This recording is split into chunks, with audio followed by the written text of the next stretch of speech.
October is Domestic Violence Awareness Month, and here in Rhode Island we have a coalition that envisions a society where domestic violence is not tolerated. Now joining us today is Executive Director Lucy Rios and also Laura with the group SOAR. Good morning to the two of you. Good morning. Thank you so much for being here. Thanks for having us. Now Lucy, I'm going to kick it off with you because October is Domestic Violence Awareness Month, and just tell me a little bit more about this month, what's going on not only in Rhode Island but nationally as well. Yes, so nationally, Domestic Violence Awareness Month happens every October. Okay. And in Rhode Island this year, we're going to be unveiling our new campaign, which we developed in partnership with our member agencies and our Task Force of Survivors, SOAR. This year, we wanted to lift up the voices of survivors and victims of abuse and draw attention to CDC's data that shares with us that 1 in 3 women living in Rhode Island will experience domestic violence in their lifetime. Right. Many times, Rhode Islanders know that domestic violence happens in our state, but they think it happens somewhere else, in another town. And they don't think it happens in their own social circles and in their own communities. And so we're really trying to let people know that 1 in 3 is one of us. Absolutely. It's so important, absolutely, to get out there and really talk about it. Now, Laura, thank you for being here. So you're a member of SOAR. Yes. So tell us what SOAR stands for.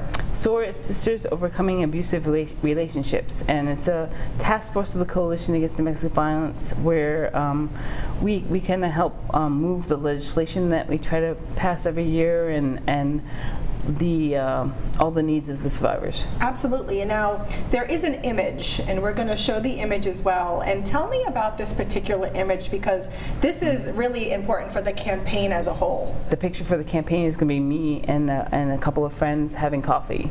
When I was approached about this campaign, we chose the coffee shop idea because I'm crazy about coffee, and I did the iced coffee challenge this summer, and I went to a bunch of coffee shops, and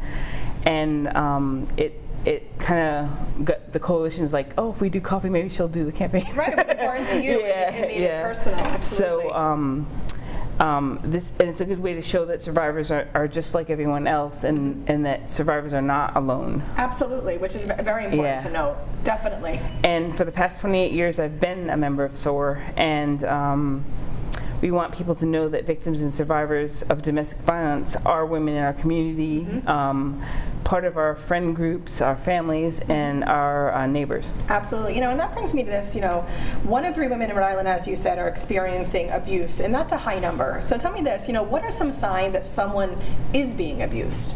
Yeah, so there are many signs outside of the visible injuries that you might observe on someone, bruising, a change in their dress or in their demeanor. But there are some other signs that are just not as visible. And so 2 of those in particular is isolation, right? Is the person not spending time with their friends, not going to meet with friends to grab a cup of coffee. And also financial abuse.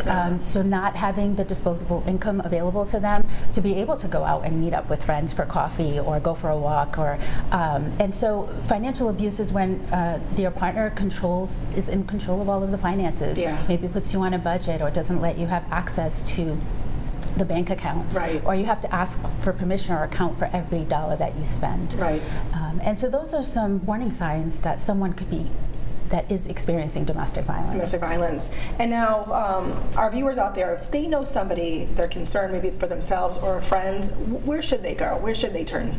Well, they definitely should visit our website and get information about what is domestic violence, where are the local domestic violence agencies in their community, and then also reach out to a friend. If they suspect someone is being abused, the most important thing is to let that person know that they're not alone, so that someone else cares about them.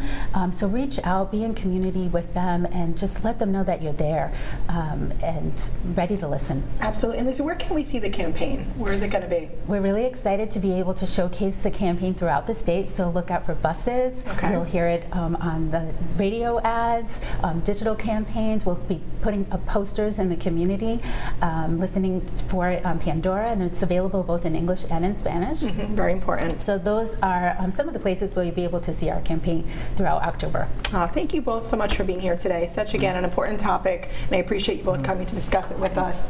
Now, if you want to learn more about Domestic Violence Awareness Month and the Rhode Island Coalition Against Domestic Violence, head to our website, roadshow.com.